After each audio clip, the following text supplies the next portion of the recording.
Assalamualaikum warahmatullahi wabarakatuh. Nama saya Raditya Rizky Pratama dari Program Studi Teknologi Rekayasa Otomasi Fakultas Grafakasi Universitas Diponegoro. Jadi pada video kali ini aku mau nerangin ke teman-teman tentang conditional loop parameter, copy reference, prototype, fungsi dan organisasi kode.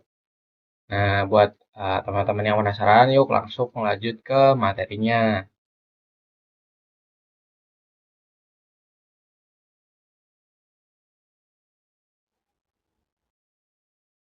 Oke, sebentar. Nah, di sini aku udah bikin PPT tentang materi yang akan kita bahas hari ini, yakni yang pertama kita bakal bahas dulu mengenai struktur kontrol bersyarat, yakni if, dan else, dan kondisi logika boolean. Jadi seperti yang kita tahu, struktur kontrol bersyarat atau conditional control structure memungkinkan program membuat keputusan mengeksekusi blok kode tertentu hanya jika suatu kondisi terpenuhi. Kemudian di sini yang pertama ada if digunakan untuk mengeksekusi blok kode jika suatu kode bernilai benar atau true. Kemudian else if digunakan untuk menguji kondisi kedua, ketiga, dan seterusnya setelah kondisi if sebelumnya bernilai salah. Lalu yang ketiga ada else yang digunakan untuk mengeksekusi blok kode jika semua kondisi if dan else if di atasnya bernilai salah atau false. Ini adalah fallback atau pilihan default. Kemudian yang keempat adalah logika boolean. Yakni logika boolean adalah sistem logika yang hanya memiliki dua nilai, yakni true atau false. Kondisi ini di dalam struktur kontrol selalu dievaluasi menjadi nilai boolean. Di sini adalah contoh simple if. Nah, di sini apa namanya? Aku pakai contoh yang gampang aja. Jadi di sini if kondisi. Kemudian jika benar maka kondisi ini akan dijalankan. Kemudian yang kedua ada contoh simple else if di sini. Nah, misal if di sini kondisi, kemudian kode untuk kondisi satu, kondisi yang atasnya, kemudian else if untuk kondisi dua. Nah, kondisi ini dijalankan jika kondisi satu salah dan kondisi dua benar. Kemudian else if ini bisa banyak juga teman-teman, nggak harus satu, nggak harus dua, tapi bisa banyak, bisa tiga, bisa empat, bisa lima, begitu. Kemudian masuk ke contoh simple else. Di sini if kondisi, kemudian else if kondisi 2, kemudian else. Yakni kode ini dijalankan jika semua kondisi di atas salah, gitu teman-teman. Kemudian di sini ada logika boolean. Di sini ada logo N. Seperti angka 8 di sini, kemudian ini namanya N atau dan. Kemudian deskripsinya benar jika kedua operan atau operasi bernilai benar. Kemudian masuk ke OR, yakni benar jika salah satu operan bernilai benar. Kemudian not atau bukan, yakni membalik nilai boolean, ya, yaitu true menjadi false dan false menjadi true. Begitu teman-teman. Kemudian masuk ke perulangan loop dan iterasi array.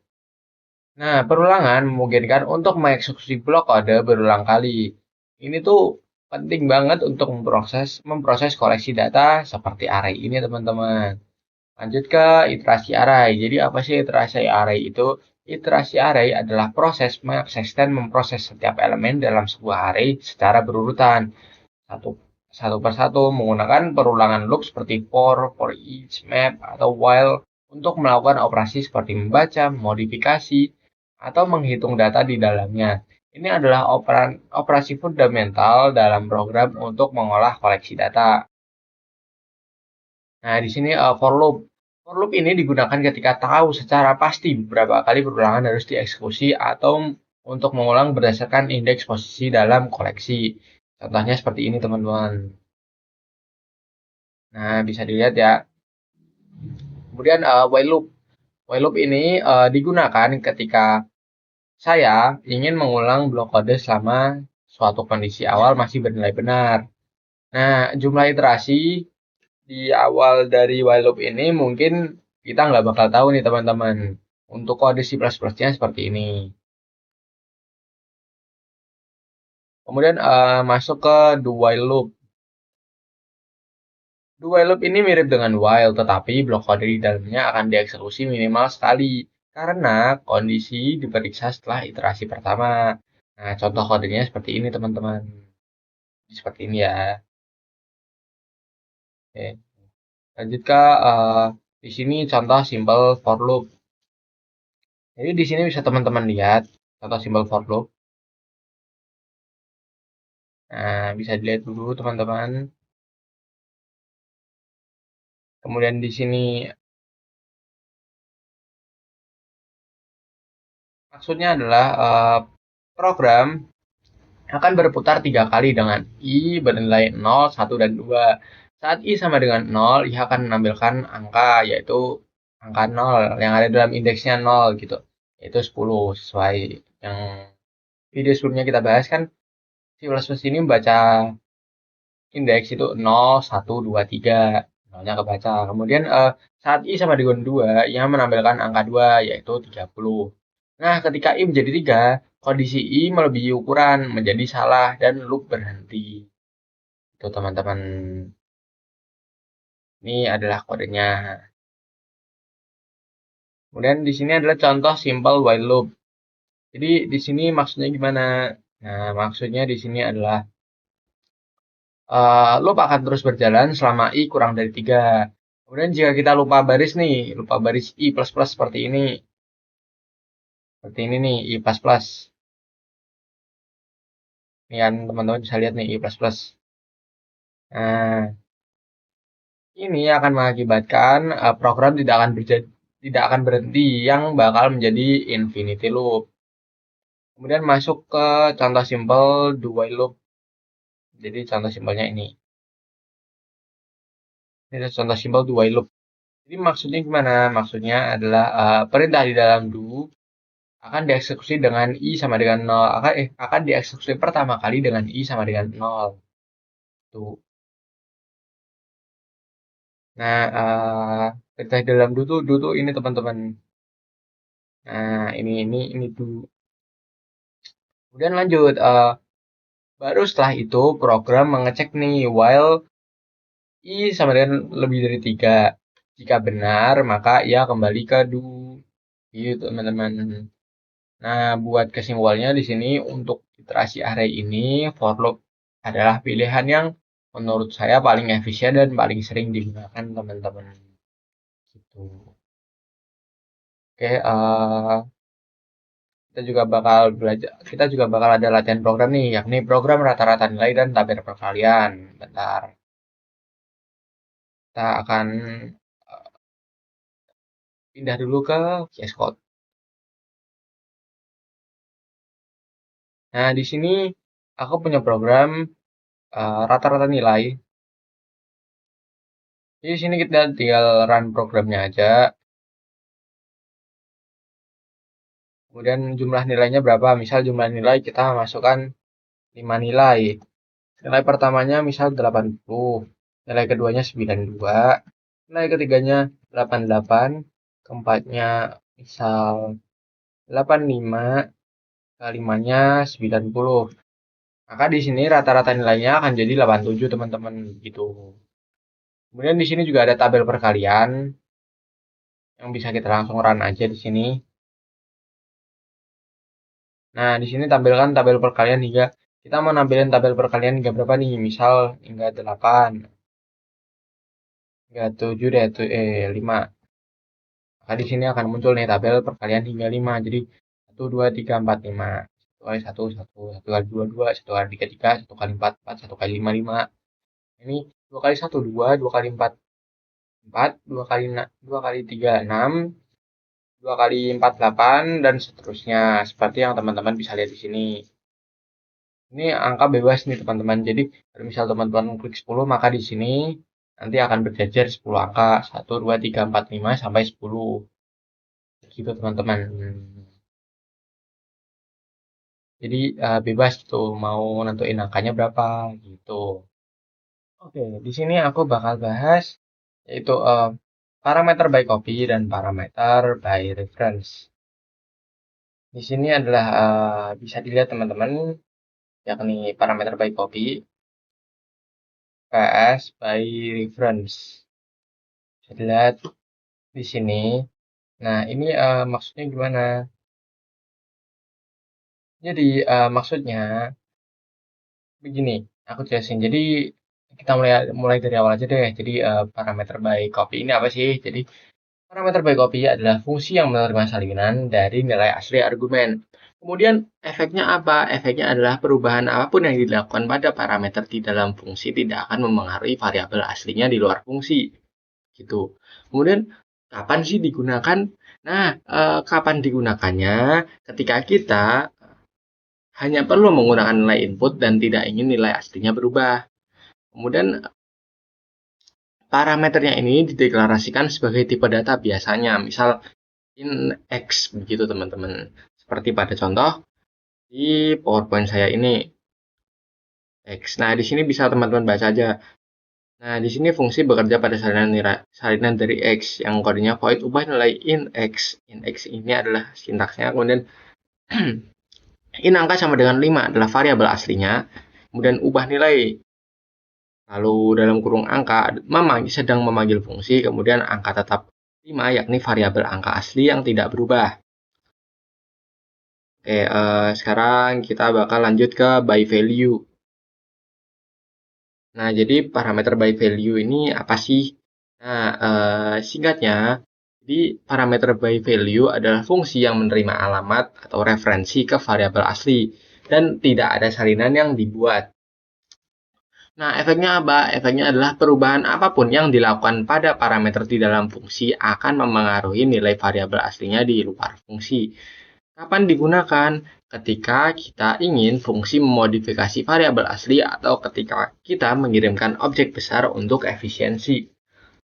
Kemudian parameter ini ditandai dengan simbol ampersand atau dan, misalnya in x dan misalnya in dan x begitu teman-teman, seperti ini. Kita sebut aja dan lah ya. Ini. Nah, in dan x. Jadi di sini fungsi bekerja langsung pada variabel x asli, kemudian in angka sama dengan 5 adalah variabel aslinya, lalu ubah nilai angka titik koma adalah memanggil fungsi, lalu garis-garis angka sekarang adalah 15, yakni variabel angka asli yang berubah. Begitu teman-teman. Lanjut ke di sini. Prototype fungsi. Jadi function prototype atau deklarasi fungsi memberitahu compiler bahwa C++ tentang nama fungsi, kemudian tipe kembalian atau return type, dan tipe serta jumlah parameter sebelum fungsi tersebut didefinisikan secara lengkap. Ini kayak bisa diibaratin trailer film teman-teman. Jadi trailer film itu kan memberi gambaran tanpa harus menunjukkan keseluruhan film kan. Nah, hal ini kenapa penting? Karena dalam C++ kita harus mendeklarasikan sesuatu sebelum kita menggunakannya. Jadi prototype memungkinkan untuk memanggil suatu fungsi, misal fungsi A yang definisinya baru ditulis setelah fungsi pemanggil fungsi atau fungsi main dalam kode.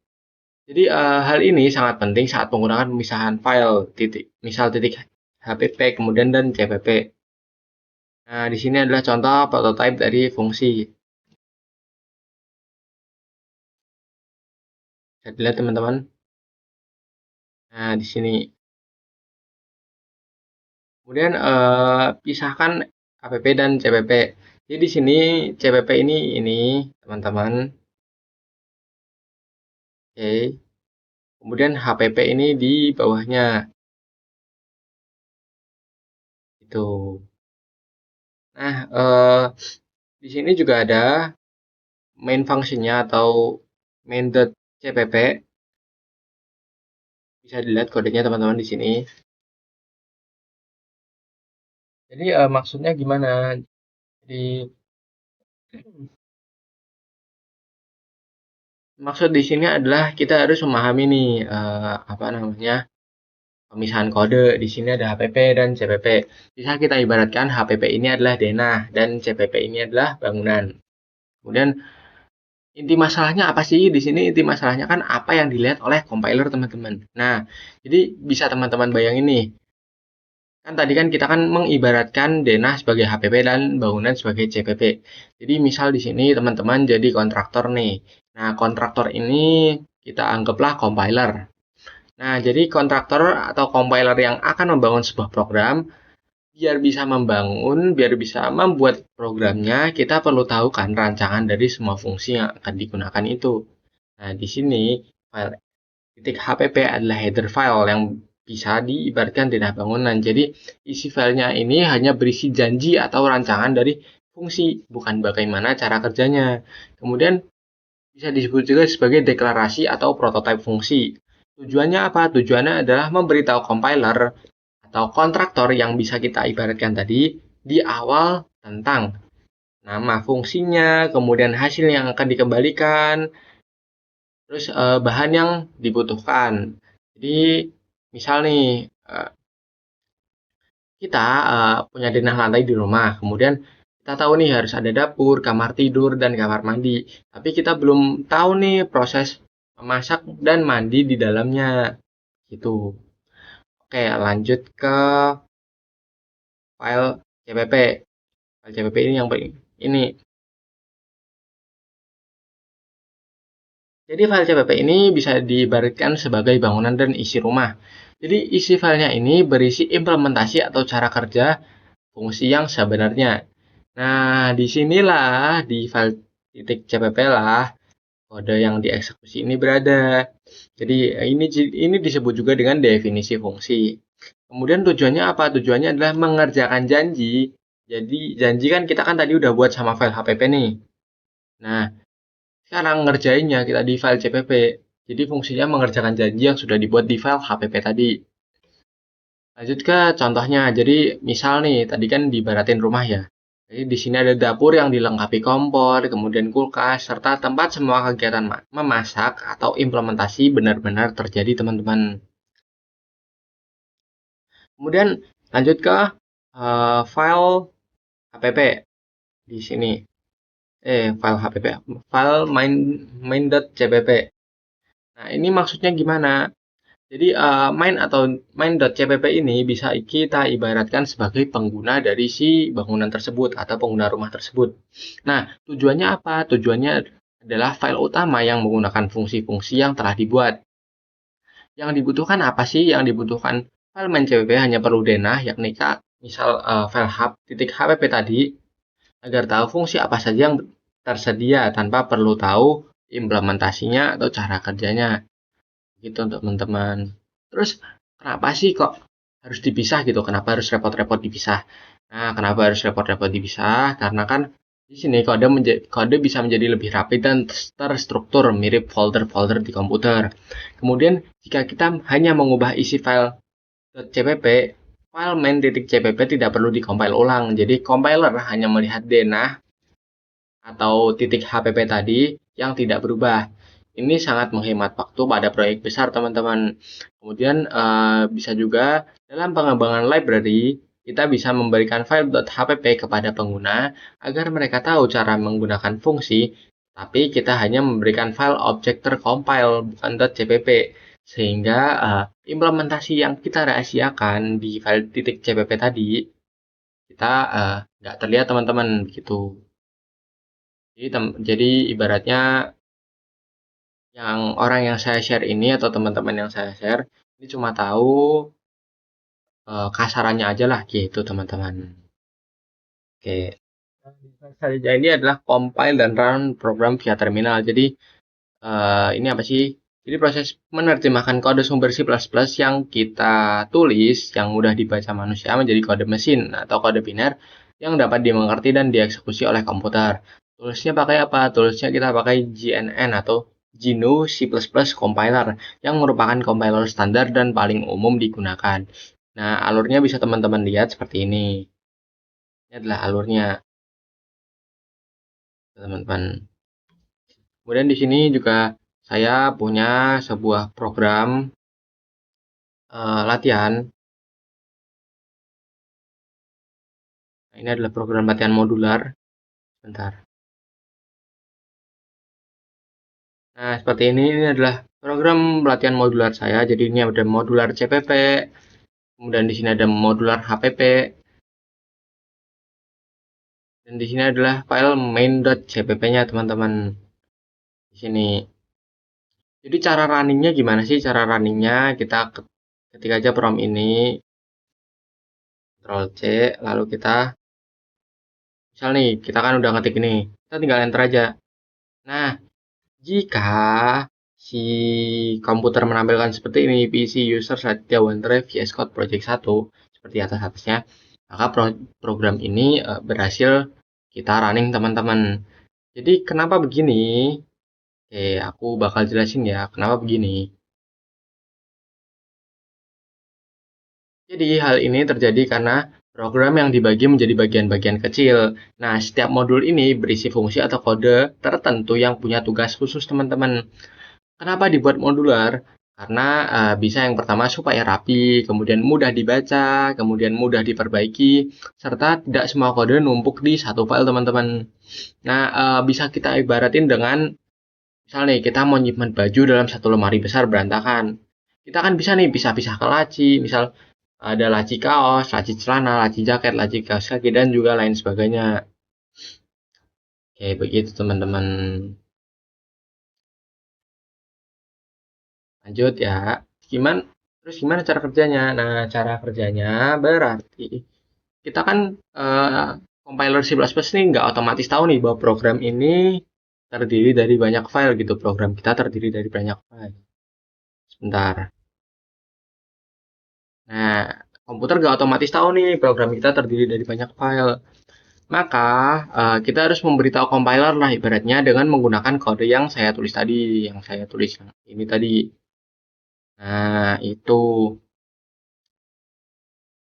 Nah, ketika kita cuma running salah satu program, ya kan, maka akan ada error nih. Errornya kenapa? Errornya karena Windows butuh fungsi main. Kemudian file modular CPP tidak punya main.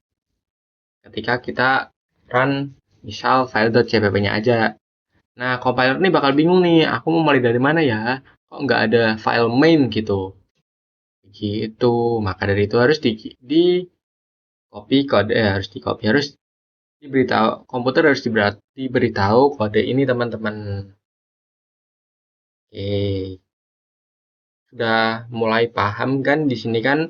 Jadi fungsinya kita ngasih tahu si compiler ini adalah memberitahu bahwa main.cpp ini adalah tempat program dimulai, modular.cpp ini adalah isi fungsi-fungsi, kemudian modular.hpp adalah deklarasi fungsi.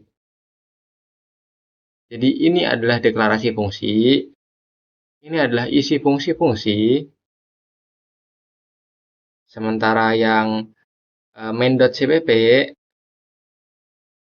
main ini adalah tempat mulainya program kita.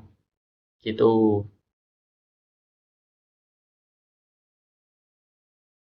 Oke, rasa udah cukup ya penjelasanku ini. Kurang lebihnya mohon maaf. Assalamualaikum warahmatullahi wabarakatuh.